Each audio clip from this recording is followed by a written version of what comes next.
अंशेन अवतीर्णस्य, इसका अर्थ करते हुए कहा गया है, श्रीधर स्वामी जी ने कहा है कि अंश शब्द का अर्थ अंशावतार नहीं, जैसे कि 3.5 हाथ का शरीर दिखता है। प्रतीति के अभिप्राय से ही यहाँ अंशेन शब्द का प्रयोग किया हुआ। परीक्षित के कथन का तात्पर्य यह है कि तत्र अंशेन विष्णु, अर्थात अंशेन यह विष्णु भवति तस्य, जो अपने एक अंश से विष्णु रूप होते हैं, उन परमेश्वर की जन्म की कथा कही। ग्रंथों में ऐसा वर्णन मिलता है कि एक परमेश्वर ही गुणों द्वारा गुणावतार के रूप में ब्रह्मा, विष्णु, शिव की संज्ञा ग्रहण करते हैं, इसलिए अंशेन कहा है। दूसरा अर्थ है कि अंशेन सुखदेव जी महाराज के लिए संबोधन है, जिसका मतलब है कि संसार में भगवद अंश रूप जितने भी जीव हैं, उनमें सुखदेव जी सूर्य के समान श्रेष्ठ हैं। तीसरा अर्थ है अंशेन संसनः सामस्तेन वक्तुम अशक्यत्वात्, क्योंकि भगवान का संपूर्ण संचल नहीं हो सकता, इसलिए अंशेन संसन संक्षेप में हम सुनाते हैं। परीक्षित आगे कहते हैं कि भूत भावन भगवान ने न केवलम यदोर्वंशे किंतु यद आउरु अंशे वैश्यवंशे वैश्यांशे यदुवंश और नंद वंश में अवतार लेकर जो कुछ किया, आप कृपा करके विस्तारत अर्थात विस्तार पूर्वक बतलाइए। आगे कह रहे हैं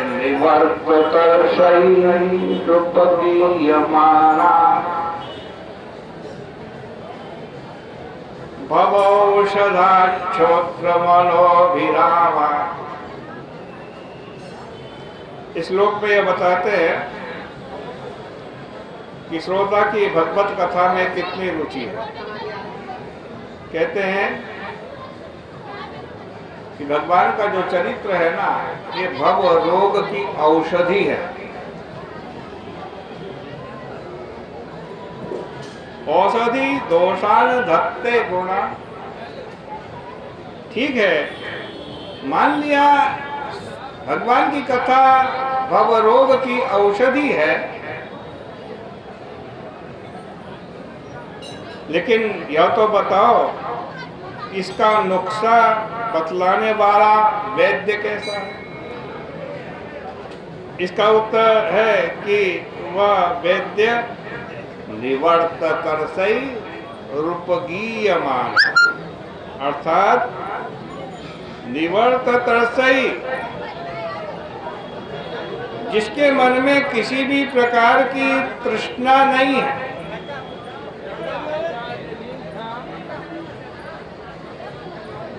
कोई लोभ नहीं है, कुछ पाने की इच्छा नहीं है, वो है इसका वैद्य।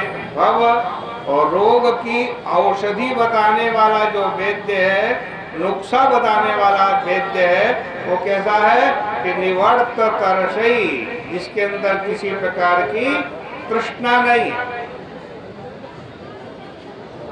किसी प्रकार का लोभ नहीं है, कुछ भी पाने की, दुनिया की कोई भी वस्तु पाने की इच्छा नहीं है।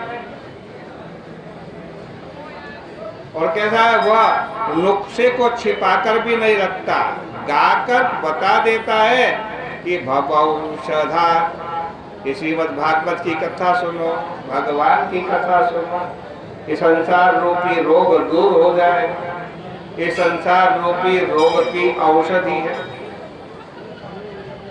अच्छा, वो दवा कैसी है?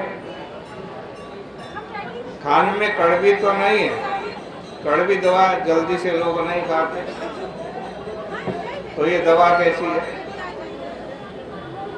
कि बोले कड़वी नहीं है ये दवा? श्रोत्र मनोभिरामात्। पहली बात तो ये खाने की दवा है ही नहीं, ये दवा तो सुनने की है। सुनो और रोग दूर हो जाएगा, श्रवण करो और रोग दूर हो जाएगा। और मनोभिरामात् माने मन को बड़ी प्यारी लगती है जब आप भगवान की कथा सुनोगे ध्यान से बैठ करके, और निश्चित रूप से आपके मन को बड़ी प्यारी लगेगी।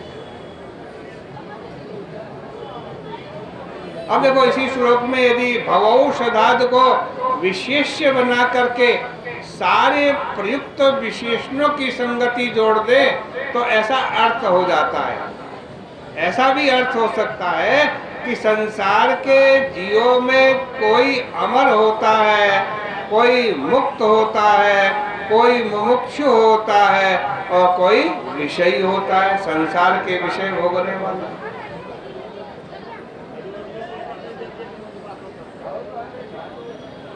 तो भाई इन चारों प्रकार के जीवों के लिए भागवत की कथा, भगवान की कथा कल्याणकारी है।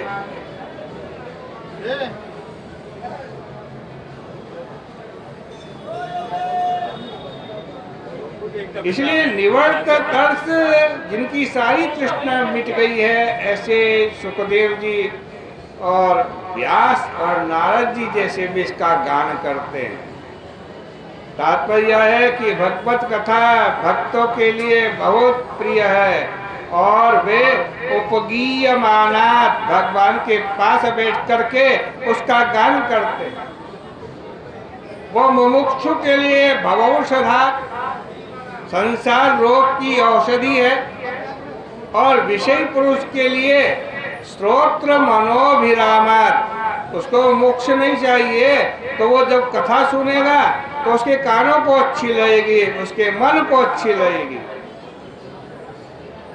आगे कह रहे हैं का उत्तम श्लोक गुणानुवादात् पुमान विरज्येत बिना पशुघ्नात्। अब ऐसा कौन पुरुष है जो उत्तम श्लोक भगवान के गुणानुवाद से विरक्त हो जाए? उत्तम श्लोक अर्थात उत्तमै श्लोक्यते इति